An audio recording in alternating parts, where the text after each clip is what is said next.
നമസ്കാരം. നിലപാട് എന്ന പ്രോഗ്രാമിലേക്ക് സ്വാഗതം. ഞാൻ റോബിൻ, എൻ്റെ കൂടെയുള്ളത് ലിയോ, റോസ്. ഇന്ന് നമ്മൾ ചർച്ച ചെയ്യുന്ന വിഷയം ഈ അടുത്ത കാലത്തുണ്ടായ തീവ്രവാദി ആക്രമണങ്ങളിൽ ഏറ്റവും വലിയ ഒരു ആക്രമണമായിരുന്നു ആഫ്രിക്കയിലെ കോങ്കോയിൽ നടന്ന ആക്രമണം. ഡെമോക്രാറ്റിക് റിപ്പബ്ലിക് ഓഫ് കോങ്കോ എന്ന് പറയുന്ന രാജ്യത്ത് ഭൂരിപക്ഷവും ക്രൈസ്തവരാണ്. അവിടെ ഇസ്ലാമിക് സ്റ്റേറ്റിനോട് അനുഭാവമുള്ള തീവ്രവാദികൾ പല ഗ്രാമങ്ങളിലും ചെന്ന് നിരവധി ആളുകളെ വധിക്കുകയും വീടുകൾ അഗ്നിക്കിരയാക്കുകയും ആളുകളെ തട്ടിക്കൊണ്ടുപോവുകയും ചെയ്തു വളരെ വലിയ നാശനഷ്ടങ്ങളാണ് ഉണ്ടാക്കിയത്. പക്ഷേ നമ്മുടെ ഇവിടെയുള്ള മാധ്യമങ്ങൾ അതിനെക്കുറിച്ച് സംസാരിക്കാനോ അതിനെക്കുറിച്ച് എന്തെങ്കിലും പരാമർശം നടത്താനോ രീതിയിലുള്ള ഒരു കാര്യങ്ങളും അവർ ചെയ്തില്ല എന്നുള്ളത് വളരെ വിമർശന വിധേയമായിട്ടുള്ള ഒരു വസ്തുതയാണ്. റോസ്, നമുക്കറിയാവുന്നതുപോലെ കോങ്കോയിൽ ഒരുപാട് ക്രൈസ്തവർ ഉള്ള ഒരു രാജ്യമാണ്.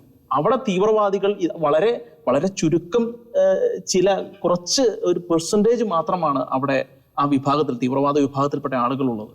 അവിടെ പോലും ഇത്ര വലിയൊരു ആക്രമണം നടത്തി എന്ന് പറയുമ്പോൾ നമ്മൾ എന്താണ് മനസ്സിലാക്കേണ്ടത്? റോബിൻ പറഞ്ഞതുപോലെ ഡെമോക്രാറ്റിക് റിപ്പബ്ലിക് ഓഫ് കോങ്കോയിൽ 95% ക്രൈസ്തവരാണുള്ളത്. ആ പ്രദേശത്താണ് ജൂൺ 4-നും ജൂൺ 8-നും ഇടയിൽ ഡെമോക്രാറ്റിക് റിപ്പബ്ലിക് ഓഫ് കോങ്കോയിലെ നോർത്ത് കിവു എന്ന പ്രദേശത്ത് തീവ്രവാദികൾ ഒരു ആക്രമണം നടത്തുകയും 4 ദിവസം നീണ്ടു നിന്ന ആക്രമണത്തിൽ 80 ക്രൈസ്തവരാണ് കൊല്ലപ്പെട്ടത്. ഇതൊരു ആഗോള പ്രതിഷേധം ആകർഷിക്കുന്ന അല്ലെങ്കിൽ ആഗോള പ്രതിഷേധം ഉയരേണ്ട ഒരു വിഷയമാണ്. ഇതിൽ അന്താരാഷ്ട്ര മാധ്യമങ്ങൾ അടക്കം എല്ലാവരും, എല്ലാ രാഷ്ട്രീയക്കാരും സെലിബ്രിറ്റികളും ഒക്കെ നിശബ്ദത പാലിക്കുകയാണ് ഉണ്ടായത്. അപ്പൊ ഈ 4 ദിവസങ്ങളിലുണ്ടായ സ്ത്രീകളും കുട്ടികളും അടക്കമുള്ളവരാണ് ഈ 80 ക്രൈസ്തവരിൽ ഉൾപ്പെടുന്നത്. IS തീവ്രവാദ ഗ്രൂപ്പുമായി ബന്ധമുള്ള അലൈഡ് ഡെമോക്രാറ്റിക് ഫോഴ്സസ് എന്ന തീവ്രവാദ സംഘടനയാണ് ഈ ആക്രമണം തുറന്നുവിട്ടത്. IS ഈ ആക്രമണത്തിന്റെ ഉത്തരവാദിത്വം ഏറ്റെടുത്ത് അവരുടെ ഔദ്യോഗിക ടെലിഗ്രാം ചാനലിൽ അവരൊരു പോസ്റ്റ് ഇട്ടു. അതായത്, ഞങ്ങളുടെ കാലിഫേറ്റ് പോരാളികൾ ഈസ്റ്റേൺ കോങ്കോയിൽ 60-ലധികം ക്രൈസ്തവരെ കൊലപ്പെടുത്തി എന്നവര് ഔദ്യോഗികമായിട്ട് പരസ്യമായിട്ട് പ്രസ്താവിക്കുകയും ചെയ്തു. എന്നിട്ടും അന്താരാഷ്ട്ര മാധ്യമങ്ങൾ വിഷയത്തിൽ മൗനം പാലിക്കുകയാണ്. എന്ന് വെച്ചാല് ഒരുപാട് കാലങ്ങളായിട്ട് ഇസ്ലാമിക് സ്റ്റേറ്റ് തീവ്രവാദികൾ ഇതുപോലെ ലോകത്തിന്റെ പല ഭാഗങ്ങളിലും ഇതുപോലെ ഒരുപാട് ക്രൈസ്തവരെ കൊല്ലുന്നു. അവരെ ഔദ്യോഗികമായിട്ട് അതൊരു ക്രെഡിറ്റ് ആയിട്ട് അവരത് ഉയർത്തിക്കാട്ടുന്നു. എന്നിട്ടും ഇവിടെയുള്ള മാധ്യമങ്ങളോ അല്ലെ ലോകത്തിലുള്ള പല സെക്ടേറിയൻ മാധ്യമങ്ങളോ ഒന്നും ഇത് എടുത്തു പറയാനുള്ള ഒരു ആർജവം കാണിക്കുന്നില്ല എന്നുള്ളതൊരു വളരെ ദാരുണമായ വസ്തുതയാണ്. റോബിൻ, ഇവിടെ എടുത്തു പറയേണ്ട ഒരു കാര്യം, കഴിഞ്ഞ ദിവസങ്ങളിൽ ഓൾ ഐസ് ഓൺ റാഫ എന്ന പേരിൽ ഒരു വൻ ക്യാമ്പയിൻ നടന്നിരുന്നു. അന്ന് കൊല്ലപ്പെട്ടത് 45-നും 50-നും ഇടയിലുള്ള ആൾക്കാരാണ് റാഫയിൽ കൊല്ലപ്പെട്ടത്. അതും ആ ഒരു ആക്രമണം എന്ന് പറഞ്ഞ യുദ്ധത്തിന്റെ ഇടയിൽ നടന്ന ഒരു ആക്സിഡന്റൽ ട്രാജഡി എന്ന് മാത്രം ആ ദുരന്തത്തെ വിശേഷിപ്പിക്കാൻ പറ്റുള്ളൂ. ഇസ്രായേൽ മനഃപൂർവ്വം ചെയ്ത ഒരു ആക്രമണമല്ല. ഹമാസ് തീവ്രവാദികളെ ലക്ഷ്യം വെച്ച് നടത്തിയ ഒരു ആക്രമണത്തില് അറിയാതെ അവിടുത്തെ അടുത്തുള്ള ആയുധ സംഭരണശാലയിൽ തീ പിടിച്ച് ഉണ്ടായ ഒരു ആക്സിഡന്റ് മാത്രമായിരുന്നു അത്. എന്നിട്ടും അതിനുണ്ടായ ഒരു wide spread campaign all eyes on Rafah എന്ന പേരിൽ അത് സെലിബ്രിറ്റികൾ ഏറ്റെടുത്തു, മാധ്യമങ്ങൾ ഏറ്റെടുത്തു, വലിയ രാഷ്ട്രീയക്കാർ അത് വലിയ രാഷ്ട്രീയ ചർച്ചകൾക്ക് വിധേയമാക്കി. ഈ ഒരു സംഭവത്തിന്റെ പശ്ചാത്തലത്തിലാണ് ഡെമോക്രാറ്റിക് റിപ്പബ്ലിക് ഓഫ് കോങ്കോയിൽ ഒരു യുദ്ധ പശ്ചാത്തലവും ഇല്ലാതെ ക്രൈസ്തവരെ ടാർഗറ്റ് ചെയ്തുള്ള ഒരു ആക്രമണം നടത്തിയത് തീവ്രവാദികൾ. 80 ക്രൈസ്തവർ കൊല്ലപ്പെട്ടു.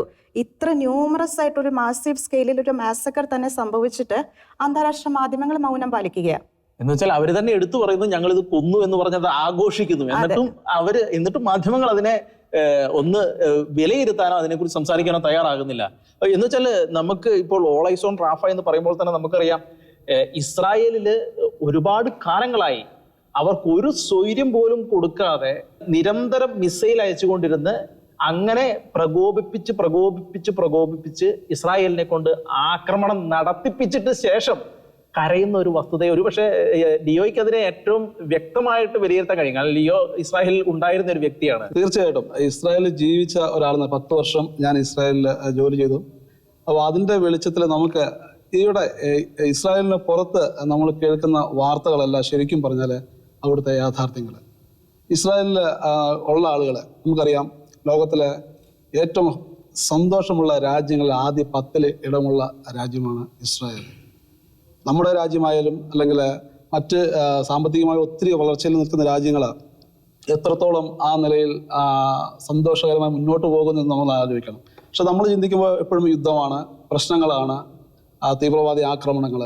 പക്ഷേ ഇസ്രായേൽ രാജ്യം നമ്മൾ അവിടെ ചിന്തിക്കുമ്പോൾ അവരുടെ ഇസ്രായേലിനെ ഫോക്കസ് ചെയ്തുകൊണ്ട് വർഷങ്ങളായിട്ട് നടന്നത് നമുക്കറിയാം. ഈ ബൈബിൾ പരമായിട്ട് ചിന്തിക്കുകയാണെങ്കിലും അതിനുശേഷമായാലും ഇസ്രായേൽ എന്ന രാജ്യത്തിനെതിരെ നിരവധി ആക്രമണങ്ങൾ നമുക്ക് കാണാൻ സാധിക്കും. അത് തന്നെയാണ് ഇപ്പോഴും തുടർന്നുകൊണ്ടിരിക്കുന്നത്. ഇസ്രായേലിൽ ഇപ്പോൾ കഴിഞ്ഞ ഒക്ടോബർ 7 നടത്തിയ ഹമാസ് നടത്തിയ ആക്രമണത്തിന് ശേഷം വളരെ മാസീവായിട്ടുള്ള അറ്റാക്കാണ്. സാധാരണ ഇസ്രായേൽ ഗവൺമെൻറ് വളരെ ക്ഷമ നശിച്ചതിന് ശേഷമേ തിരിച്ചു കൊടുക്കാറുള്ളൂ. വലുതായിട്ടുള്ള ഒരു കാഷ്വാലിറ്റി സംഭവിച്ചാൽ മാത്രമേ അവർ തിരിച്ചടിക്കാറുള്ളൂ സാധാരണ. ഈ പ്രാവശ്യം 1200ഓളം പേര് കൊല്ലപ്പെടുകയും ഹമാസ് തീവ്രവാദികൾ തട്ടിക്കൊണ്ടുപോവുകയും ചെയ്തു. ഇനിയും 120ഓളം പേര് ഹമാസ് പിടിയിലാണ്, ഇതുവരെ മോചിപ്പിച്ചിട്ടില്ല. അപ്പോൾ യാഥാർത്ഥ്യം എന്ന് പറയുന്നത്, ഞാൻ അവിടെ ജീവിച്ച ആളെന്ന നിലയ്ക്ക് നമ്മുടെ മലയാളിയായ സൗമ്യ കൊല്ലപ്പെട്ട സംഭവം നിങ്ങൾ ഓർക്കുന്നുണ്ടാവും. അപ്പോൾ ആ സംഭവമായിട്ട് ബന്ധപ്പെട്ട് ഞങ്ങൾ ഇസ്രായേലിൽ ജോലി ചെയ്യുന്ന കുറേ ആൾക്കാർ നമ്മുടെ മാധ്യമങ്ങളെയൊക്കെ സഹായിക്കുമായിരുന്നു. അതായത് അവിടുത്തെ വാർത്തകൾ എന്താണ് യാഥാർത്ഥ്യം, അത് ഞങ്ങൾ വീഡിയോ വഴിയും അല്ലെങ്കിൽ ഞങ്ങളുടെ അഭിപ്രായങ്ങളൊക്കെ അങ്ങനെ നമ്മുടെ നാട്ടിലെ മാധ്യമങ്ങളെ അറിയിക്കുമായിരുന്നു. അങ്ങനെ ആദ്യമൊക്കെ അവർ ഞങ്ങൾ കൊടുക്കുന്ന റിപ്പോർട്ടുകൾ അതുപോലെ സംപ്രേഷണം ചെയ്യും, വാർത്തകളിൽ കൊടുക്കും. അത് പയ്യെ പയ്യെ ഞങ്ങൾ കൊടുക്കുന്ന വാർത്തകൾ യാഥാർത്ഥ്യമുണ്ടെന്ന് അവർ മനസ്സിലാക്കി അത് തമസ്കരിച്ച് അത് നേരെ ഓപ്പോസിറ്റ് നമ്മൾ കൊടുക്കുന്ന വാർത്തയുടെ എന്താണോ അതിൻ്റെ എതിരെ നിങ്ങൾ കൊടുക്കുന്ന വാർത്ത അവർ കൊടുക്കാതായി അതിന് നേരെ ഓപ്പോസിറ്റുള്ള കാര്യങ്ങൾ പറയുകയായി. അത് ഇസ്രായേലിന് എഗെയിൻസ്റ്റ് ആയിട്ട്, ഓപ്പോസിറ്റ് ആയിട്ട്. അപ്പോൾ ഞങ്ങൾ ഒരു മാധ്യമ സുഹൃത്തിനോട് ചോദിച്ചു എന്താണ് ഇങ്ങനെ എന്ന് ചോദിച്ചു. അദ്ദേഹം തന്നെ പറഞ്ഞു, നമുക്കറിയാം അൽ ജസീറ എന്ന ചാനൽ, അപ്പോൾ അവരുടെ പെർമിഷൻ ഇല്ലാതെ മിഡിൽ ഈസ്റ്റിലെ ഒരു സംഭവ വികാസങ്ങളും നമ്മുടെ നാട്ടിലെ മാധ്യമങ്ങൾക്ക് ജനങ്ങളിലേക്ക് എത്തിക്കാൻ സാധിക്കില്ല എന്നൊരു അവസ്ഥ. എന്ന് വെച്ചാൽ അൽ ജസീറ പറയുന്ന അഭിപ്രായം മാത്രമേ നമ്മുടെ മാധ്യമങ്ങൾ പലപ്പോഴും സ്വീകരിക്കാറുള്ളൂ എന്നൊരു യാഥാർത്ഥ്യം നിലനിൽക്കുന്നു. മിഡിൽ ഈസ്റ്റിലെ വാർത്തകൾ, പ്രത്യേകിച്ച് ഇസ്രായേൽ പാലസ്തീൻ വിഷയത്തിലെ വാർത്തകളൊക്കെ നമ്മുടെ നാട്ടിലേക്ക് കൊടുക്കുന്നതിന് മുമ്പ് അൽ ജസീറയുടെ പെർമിഷൻ വേണം എന്നാണ് അദ്ദേഹം പറഞ്ഞത്. അതൊരു യാഥാർത്ഥ്യമാണ്. ഞങ്ങളെ ഞെട്ടിച്ചു കളഞ്ഞു. സാധാരണ നമ്മുടെ നാട്ടിലെ മാധ്യമ പ്രവർത്തനം എന്നൊക്കെ പറയുന്നത് എനിക്ക് തോന്നുന്നത് ലോകത്തിൽ വളരെ സിസ്റ്റമാറ്റിക് ആയിട്ട് പോകുന്ന ഒരു മാധ്യമ പ്രവർത്തനം നടക്കുന്ന ഒരു മാധ്യമ പ്രവർത്തനം സ്വാതന്ത്ര്യമുള്ള ഒരു രാജ്യമാണ് ഇന്ത്യ. അപ്പോൾ ഇവിടെയും അങ്ങനെയുള്ള രീതികൾ ഉണ്ടാവുന്നു എന്നുള്ളത് വളരെ ശോചനീയമായിട്ടുള്ള ഒരു വസ്തുതയാണ്. അത് ഞെട്ടിച്ചു കളഞ്ഞു. ശരിക്കും റോസ്, ഒരുപക്ഷെ ഈ കോങ്കോയിലെ ഈ തീവ്രവാദി ആക്രമണം പോലും, ഈ IS-ന്റെ തീവ്രവാദി ആക്രമണം പോലും ശരിക്കും നമ്മുടെ മാധ്യമങ്ങൾ പറയാതിരിക്കുന്നതിന്റെ ഒരു വസ്തുത എന്ന് പറയുന്നത്, ഈ നൈജീരിയയിലുള്ളത് ഇതുപോലെ ലോകത്തിന്റെ പല ഭാഗങ്ങളിൽ ക്രിസ്ത്യാനികൾക്കെതിരെ ഭീകരമായ ആക്രമണങ്ങൾ നടക്കുന്നുണ്ട്, അടിച്ചമർത്തലുകൾ നടക്കുന്നുണ്ട്. ഒരുപക്ഷെ പറയാതിരിക്കുന്നതിന്റെ ഒരു വസ്തുത, ഇങ്ങനെ ഒരു കാര്യം ഇതിന്റെ പിന്നിലുണ്ടായിരിക്കും എന്നുള്ളത് നമുക്ക് ചിന്തിക്കാവുന്നതല്ലേ ഉള്ളൂ. അത് അങ്ങനെ തന്നെ ചിന്തിക്കേണ്ടി വരും. കാരണം ഈ തീവ്രവാദ ആക്രമണങ്ങൾ ഇന്നും ഇന്നലെയും തുടങ്ങിയ ഒരു സംഭവ വികാസങ്ങളല്ല. നമുക്കറിയാം 2015 ഫെബ്രുവരി 15 ഈ IS തീവ്രവാദികൾ പുറത്തുവിട്ട ഒരു വീഡിയോ, അതായത് ലിബിയയിലെ 21 കോപ്റ്റിക് ക്രൈസ്തവരെ മുട്ടുകുത്തിച്ച് നിർത്തി, മെഡിറ്ററേനിയൻ കടൽ തീരത്ത് മുട്ടുകുത്തിച്ച് നിർത്തി പുറകിൽ നിന്ന് അവരെ കഴുത്തറുത്ത് കൊലപ്പെടുത്തുന്ന, മൃഗങ്ങളെക്കാൾ ശോചനീയമായ രീതിയിൽ കഴുത്തറുത്ത് കൊല്ലുന്ന ദൃശ്യങ്ങൾ അവർ ഔദ്യോഗികമായിട്ട് പുറത്തുവിട്ടു. എന്നിട്ട് അവർ ആ തീവ്രവാദി പറയുന്ന വാക്കുകൾ ഇങ്ങനെയാണ്: ഇതെല്ലാ ക്രിസ്ത്യാനികൾക്കും, കുരിശിന്റെ എല്ലാ അനുയായികൾക്കും ഇതൊരു പാഠമാകട്ടെ, എല്ലാ ക്രൈസ്തവരും ഇത് നേരിടാനിരിക്കുന്ന കാര്യങ്ങളാണ്, ഇത് അവർക്കൊരു മുന്നറിയിപ്പാകട്ടെ, റോം ഞങ്ങൾ കീഴടക്കും. ഇങ്ങനെ പരസ്യമായി പ്രസ്താവിച്ചുകൊണ്ട് 2015 അവരൊരു വീഡിയോ ഇട്ടിരുന്നു. അന്നും ആരും ഒന്നും മിണ്ടിയില്ല. ഇന്നും അതങ്ങനെ തുടർന്നുകൊണ്ടിരിക്കുന്നു. എന്നിട്ട് 2015 ഫെബ്രുവരി 15 ഈ സംഭവത്തിന് ശേഷം അതേ വർഷം 2015 ഏപ്രിലില് 30 എത്യോപ്യൻ ക്രൈസ്തവർ അവർ ഇതേ രീതിയിൽ കൊലപ്പെടുത്തുന്ന വീഡിയോ അവർ ഔദ്യോഗികമായിട്ട് പ്രസിദ്ധീകരിച്ചു. എന്നുവെച്ചാൽ ആ ഒരു ചെറിയ ഗ്യാപ്പിന്റെ ഇടയിൽ തന്നെ അവർക്കത് വീണ്ടും അന്ന് 21 ക്രൈസ്തവരെ കൊന്നെങ്കിൽ ഈ ഏപ്രിലിൽ അവർ കൊന്നത് 30 ക്രൈസ്തവരെയാ. അതിന്റെ വീഡിയോ അവർക്ക് ഇടണമെങ്കിൽ അവർക്കെതിരെ ഒരു പ്രതിഷേധങ്ങളും ഉണ്ടായിട്ടില്ല, അവർക്ക് അതിനെതിരെ ഒരു പ്രഷറും ഉണ്ടായിട്ടില്ല എന്നാണ് അതിന്റെ അർത്ഥം.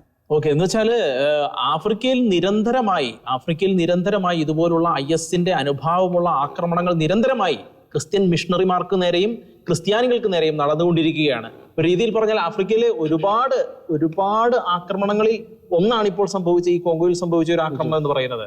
അപ്പോൾ എന്ന് വെച്ചാൽ വൈദികരെ തട്ടിക്കൊണ്ടു പോകുന്ന അടക്കമുള്ള ഒരുപാട് ആക്രമണങ്ങൾ അവിടെ തീവ്രവാദികൾ നടത്തിക്കൊണ്ടിരിക്കുന്നുണ്ട്. ഈ അവിടുത്തെ അടിസ്ഥാന വർഗത്തിന് വേണ്ടി ശുശ്രൂഷകൾ ചെയ്യുന്ന, അവരുടെ ഉന്നമനത്തിന് വേണ്ടി പ്രവർത്തിക്കുന്ന ആളുകളെ തട്ടിക്കൊണ്ടു പോകുക, അവരെ വധിക്കുക, ഇങ്ങനെ ചെയ്യുന്നത് വഴി ആ ഒരു സമൂഹത്തെ തന്നെ ഒരു അസ്ഥിരപ്പെടുത്തുക എന്നതായിരിക്കും അതിൻ്റെ ഉദ്ദേശം, തീവ്രവാദികളുടെ ഉദ്ദേശം. ഇപ്പം കഴിഞ്ഞ ഒരു 2 മാസത്തിന് മുമ്പ് വളരെ ലോകം മുഴുവൻ ചർച്ച ചെയ്യപ്പെട്ടതാണ് നൈജീരിയയിലെ ഒരു സ്കൂളിൽ നിന്ന് 200-ലും മുകളിൽ കുട്ടികളെ തട്ടിക്കൊണ്ടുപോയത്. അത് അത്രയും കൂട്ടമായിട്ടൊക്കെ ആൾക്കാരെ തട്ടിക്കൊണ്ടുപോവുക. ഈ തട്ടിക്കൊണ്ടുപോയവരെ എന്താ ചെയ്യുക? നമുക്കറിയില്ല ഇവരെ എന്തിനാണ് ഉപയോഗിക്കുന്നത്. അവയവ കച്ചവടമാണോ, അത് അവയവ മാഫിയയാണോ? തീവ്രവാദികളെ എല്ലാ മേഖലയിലേക്കും കടന്നു കയറിയിരിക്കുകയാണ്. ഒരു രീതിയിൽ പറഞ്ഞു കഴിഞ്ഞാൽ ആഫ്രിക്കയിൽ നടക്കുന്ന ഇതുപോലുള്ള ഒരുപാട് പല കാലങ്ങളിലായിട്ട് എത്രയോ കുട്ടികളെ തട്ടിക്കൊണ്ടുപോയി ലൈംഗിക അടിമകളാക്കുന്നു. മതം വളർത്തുവാൻ വേണ്ടി മാത്രം അവരെ ഉപയോഗിക്കുന്ന ഒരു രീതിയിലേക്ക് തീവ്രവാദികൾ അധപ്പതിക്കുന്ന ഒരു രീതി ആഫ്രിക്കയിൽ വ്യാപകമായി സംഭവിക്കുന്നു. പക്ഷെ അതിനെതിരെ ആരും ശബ്ദിക്കാൻ തയ്യാറാകുന്നില്ല. ചില സെക്ടേറിയൻ ആയിട്ടുള്ള സബ്ജക്റ്റുകളിൽ മാത്രം പ്രതികരണങ്ങൾ ഒതുങ്ങി നിൽക്കുന്നു എന്നുള്ളത് വളരെ വളരെ ദുഃഖകരമായ ഒരു കാര്യമാണ്. ഔദ്യോഗിക കണക്കുകൾ പ്രകാരം 2023 മാത്രം 8000 ക്രൈസ്തവരാണ് കൊല്ലപ്പെട്ടത്. നൈജീരിയയിൽ മാത്രം 2009 ശേഷം നൈജീരിയയിൽ കൊല്ലപ്പെട്ടത് 100,000 ക്രൈസ്തവരാണ്. കണക്കുകൾ ഇങ്ങനെ പോകുന്നു.